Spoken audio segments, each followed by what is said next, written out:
दोस्तों, मेरा नाम सूरज मिश्रा है और मैं आपको अपने YouTube चैनल सूरज मिश्रा यूपीएससी पर आपका स्वागत करता हूं। तो आज मैं आपको बताने वाला हूं कि यूपीएससी में स्टैंडर्ड बुक कौन सी पढ़नी चाहिए, क्योंकि मेरे से बहुत से स्टूडेंट ने पूछा कि यूपीएससी में स्टैंडर्ड बुक कौन सी पढ़नी चाहिए। तो उससे पहले मैं आपको कुछ ऐसी बातें बता देता हूँ, तो उसके बाद यूपीएससी के स्टैंडर्ड बुक पर मैं आता हूँ। तो आप जैसे पहले अगर आप कोचिंग ज्वाइन कर लिए हैं तब तो एनसीईआरटी पढ़ने का टाइम नहीं लगेगा, क्लास नोट्स पढ़िए। अगर क्लास खत्म हो जाती है तब आप एक बार रिवीजन के लिए आप एनसीईआरटी पढ़ सकते हैं। अगर आप कोचिंग नहीं ज्वाइन किए हैं तो पहले आप एनसीईआरटी पढ़ लीजिए, उसके बाद कोचिंग ज्वाइन कीजिए। अगर आप कोचिंग नहीं ज्वाइन किए तो आप 6 से 12 तक एनसीईआरटी हिस्ट्री, ज्योग्राफी, पॉलिटी की पढ़ सकते हैं, इकोनॉमिक की 9 से 12 तक। अगर आप कोचिंग कर लिए हैं तो उसके बाद आप 11-12 की पढ़ सकते हैं, पॉलिटी की, हिस्ट्री की 11-12 पढ़ सकते हैं, ज्योग्राफी की मस्ट है 10th से, 9th से पढ़ सकते हैं, 9, 10, 11, 12। अब मैं आता हूँ स्टैंडर्ड बुक कौन सी पढ़नी चाहिए। तो हिस्ट्री के लिए स्टैंडर्ड बुक है स्पेक्ट्रम पढ़ सकते हैं, आधुनिक भारत के लिए स्पेक्ट्रम अच्छी है, मध्यकालीन भारत के लिए सतीश चंद्र पढ़ सकते हैं। अगर विश्व इतिहास पढ़ना है तो आप पढ़ सकते हैं, अर्जुन देव की अच्छी बुक है। प्राचीन इतिहास के लिए रामशरण शर्मा पढ़ सकते हैं। आंतरिक सुरक्षा के लिए आप पढ़ सकते हैं, अशोक कुमार आईपीएस हैं, उनकी बुक।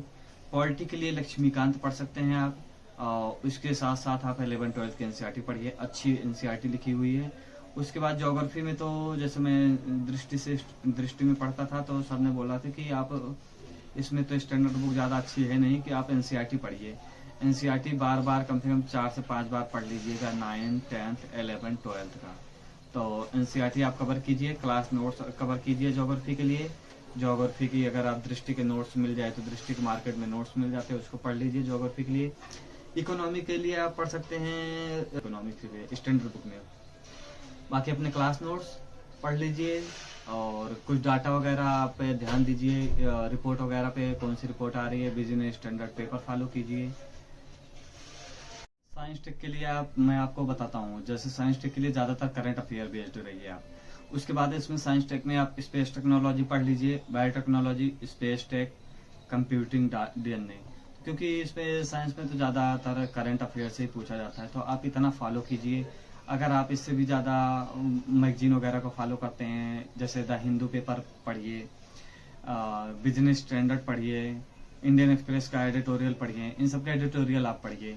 और उसके बाद आप अगर कुछ रिपोर्ट वगैरह पे फॉलो कीजिए। कुछ वेबसाइट में आपको बताता हूँ, जैसे विजन आईएएस की वेबसाइट अच्छी है, उसको फॉलो करिए। दृष्टि आईएएस की वेबसाइट अच्छी है, उसको फॉलो कीजिए।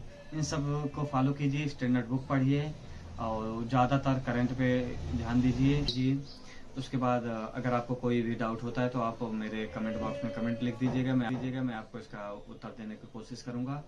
अगर मेरा वीडियो अच्छा लगे तो मेरे वीडियो को लाइक करना ना भूलें और चैनल को सब्सक्राइब करना ना भूलें। धन्यवाद।